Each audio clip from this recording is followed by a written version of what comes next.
Welcome, gentlemen. Thank you. Hey. Today we've got James and Jesse, two of our engineers here at Gensyn who have been working on release REE. So we're going to find out all about it. Both of you, if you could just give us a bit of an intro, a little bit of history, and what you generally do at Gensyn. James? Yeah, so I am an engineering manager over what we call the reproducibility team, the team that's been working on REE, this thing that we're releasing. Really, though, I like to say I'm a compiler engineer at heart. I sort of only recently became manager here and just have primarily been a compiler engineer, sort of building up the Gensyn reproducible compiler from its inception. I've been at the company for just under 2 years. Kind of have a history of building compilers, mostly in the ML space. That's kind of where all of my expertise has been, going all the way back even to grad school.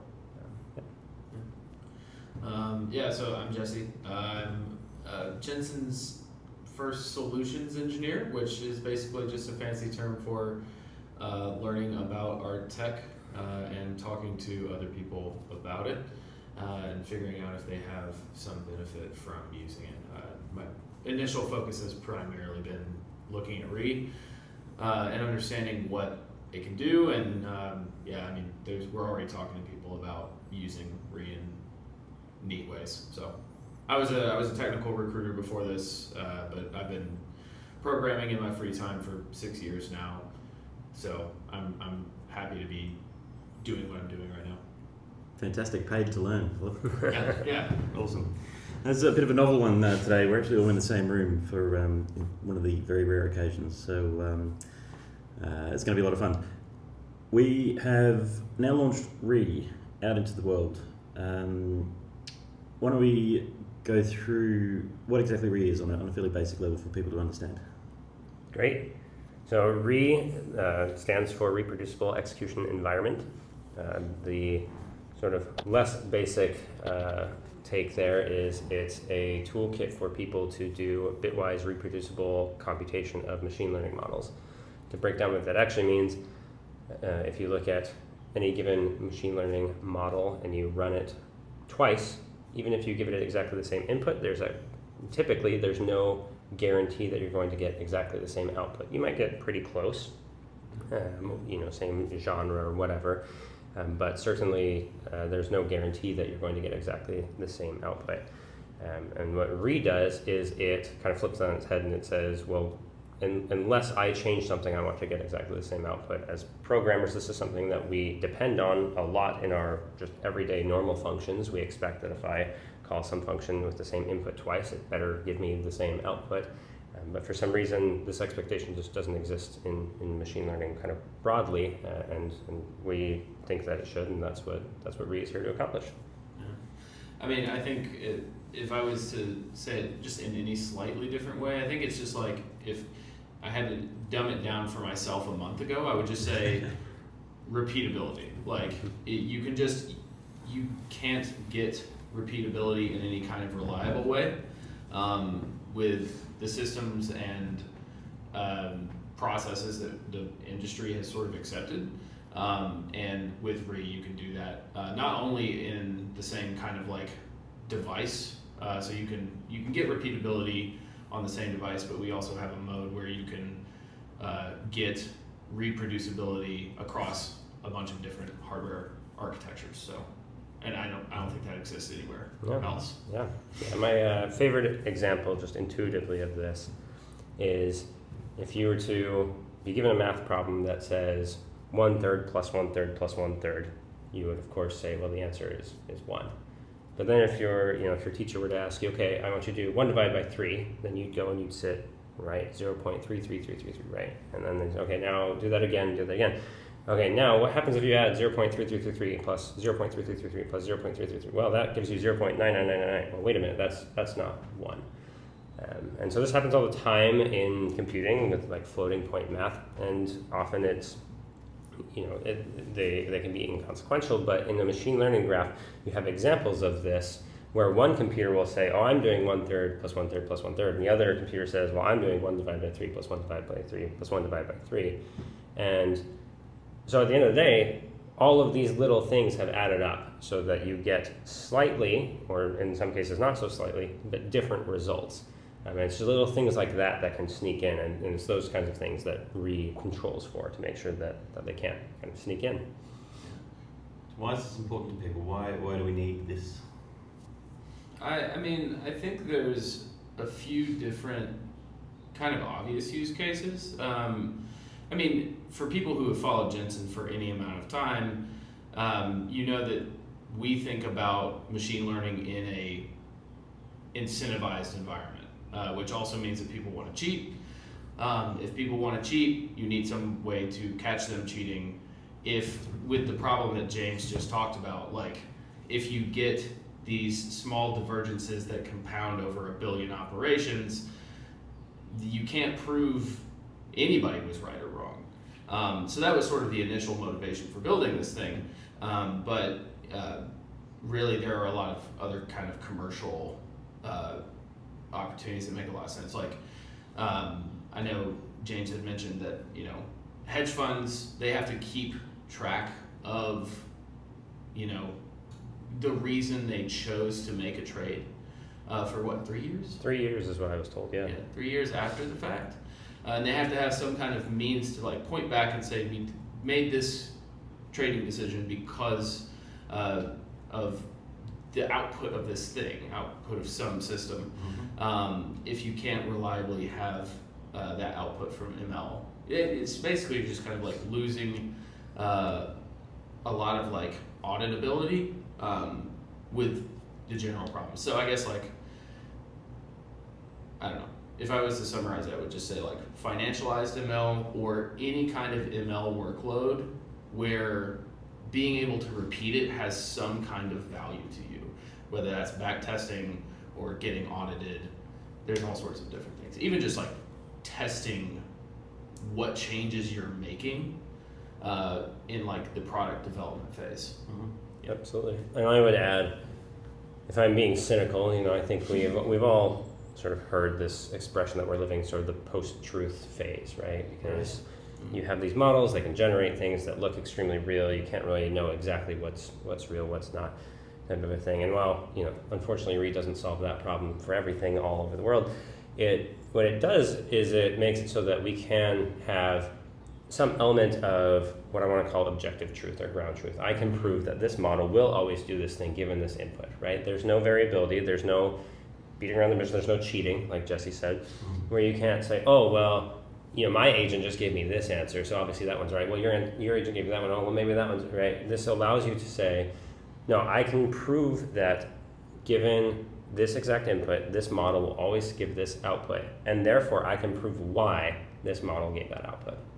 Suddenly I can go and I can share with someone, if you want to read exactly the same thing that I was reading from this model, I can prove to you, like you can go and ask it yourself, here is exactly what I asked it, go and run it through REE. We have this great functionality as part of REE called Verify, where you can verify that someone else has done the computation that they said that they did. You can actually have someone else prove your work, that you weren't lying about what your model told you. Yeah. Fantastic. So how are people going to be exposed to REE in Gensyn? How are we using it, and how are people going to use it themselves?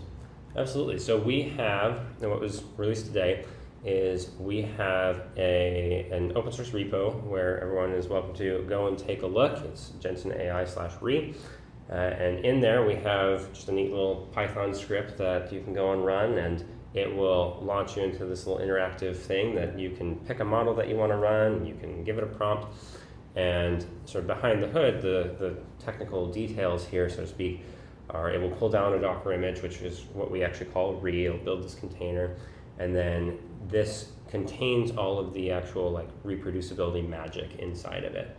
And so the actual interface for people is just this little, this little script, this little user interface. They don't have to go and know any details about how does the model run, or how do I set up a training loop or an inference loop or whatever it is. This is all actually handled completely under the hood, where you just kind of give it a model name picked from Hugging Face, and give it any arguments that it needs, give it your prompt, and send it off. this might be for you, Jesse. What are you expecting people to actually do with it? Well, I mean, I think in the context of, obviously there, stuff is coming from Gensyn very soon. Obviously, the mainnet version of Delphi is coming. We want to support people using models as a settlement mechanism. REE will be the main way people do that. And the Python script that James is talking about, I suspect that's the main way people, like most people, should use REE. It's super friendly, super easy to use, really intuitive.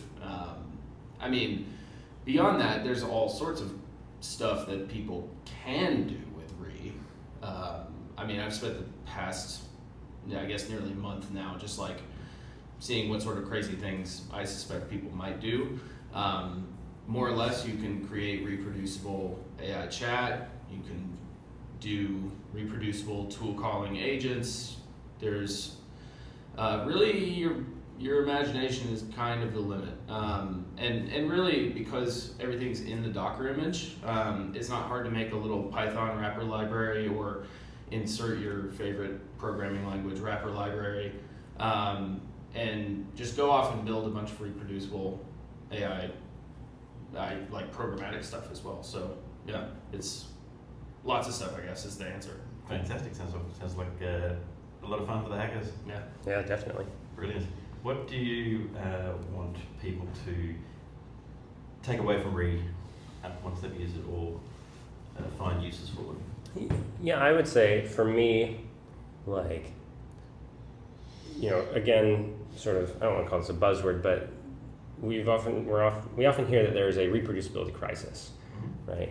Specifically in the AI space, but I would argue that that's true just in science in general, right? You read some academic paper, you go and try and implement it, you get wildly different results, and it turns out, because they had set this specific thing, or they had this version, or the environment was slightly different, and there's no easy way to control for all of that. And it's also difficult, as someone who's written these academic papers, it's very difficult to say, like, okay, let me go and find every single thing that I possibly have in my system that could have possibly influenced the outcome of this. This exercise is left to the reader. Yeah, exactly. Yeah. What I want people to really take away from this is that, maybe this isn't the end all be all, maybe this isn't the golden bullet here, but this is certainly a step in the right direction of trying to tackle this reproducibility crisis, of allowing people to say, let's all go execute this in exactly the same environment, get exactly bitwise. I can prove that that our experiments were run in exactly the same way. And then there's no chance of, maybe because I had this thing enabled or I had that thing. Like, no, it's all captured there. We track all of it. It is impossible for someone to go and not be able to build a reproducible experiment using the system. And that, to me, is kind of the biggest takeaway. I actually agree with that completely. Like, I think, like, yeah, my end of this is more like thinking about commercial use cases, but like, for a little while, the idea of like the implications on research, and I guess like I want to call it like scientific leverage, is like, I think one of the most impactful pieces is like, speaking to Simi earlier this week, one of our machine learning researchers, he was kind of pointing out that like GPU jitter, is what he called it, was like is a real source of pain and failure, and because of non-determinism, you can't really confidently blame yourself for the failure.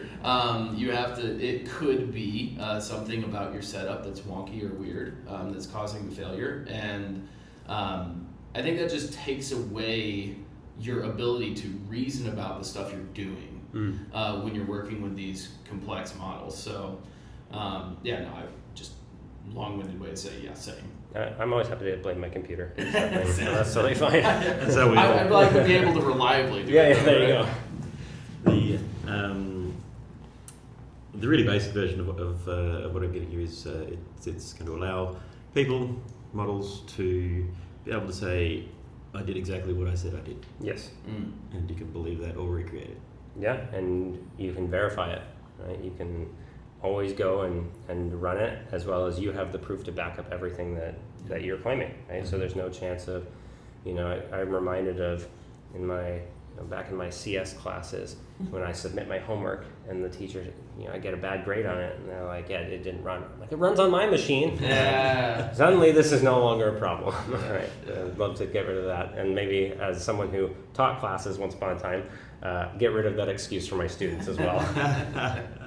Teachers are rejoicing. Yeah, exactly.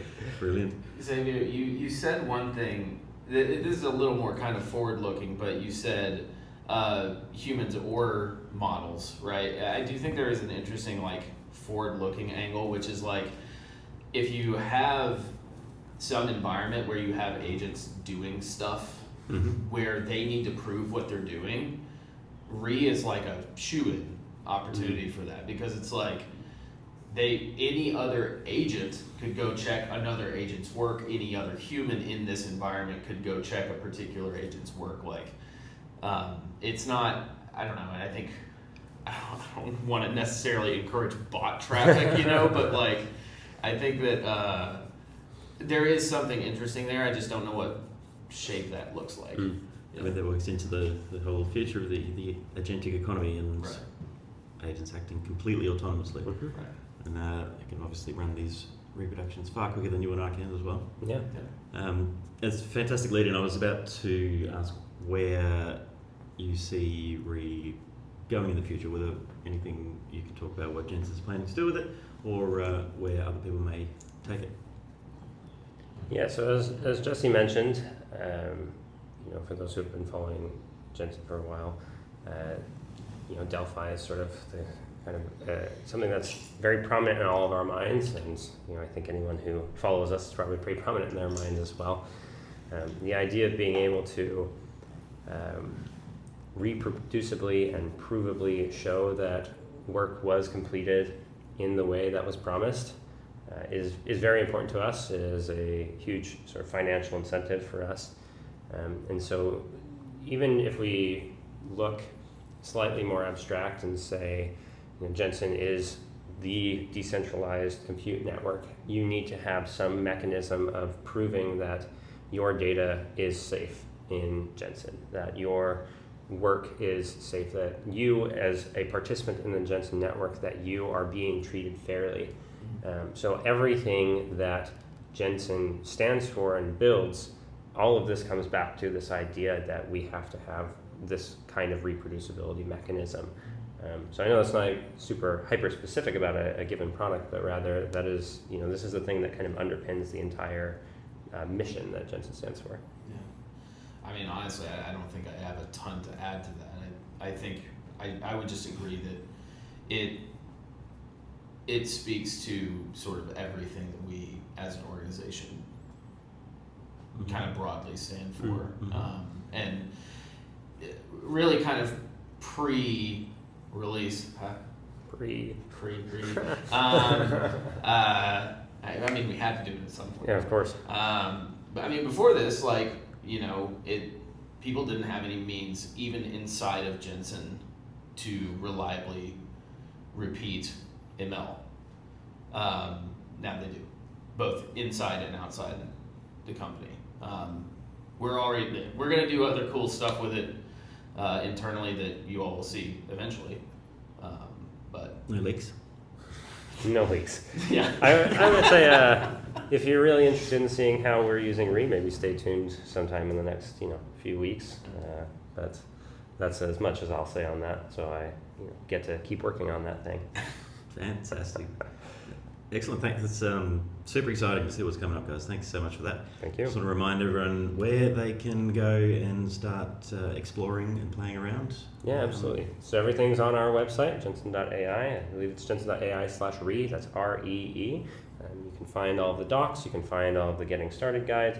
We also, if you want to just dive right into the code, then it's just on our GitHub. It's Gensyn-AI again /REE is the repo name.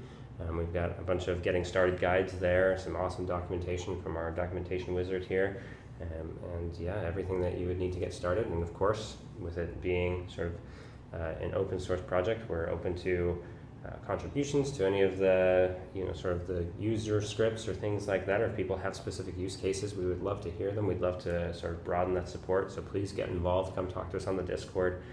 We really want to make sure that this is working for you. So come tell us how you're using it and what you're doing with it and how we can best support you doing that.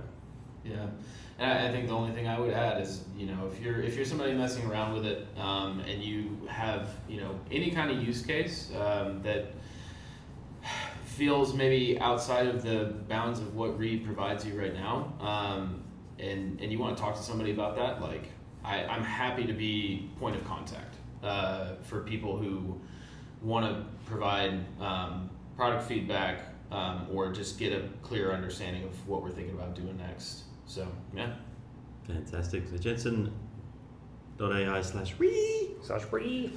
And once you've had a look, if you have any questions, any ideas, any tools, just want to brainstorm and hack around, certainly jump into the Discord, and we got a bunch of people that will be absolutely thrilled to be engaging with you in there.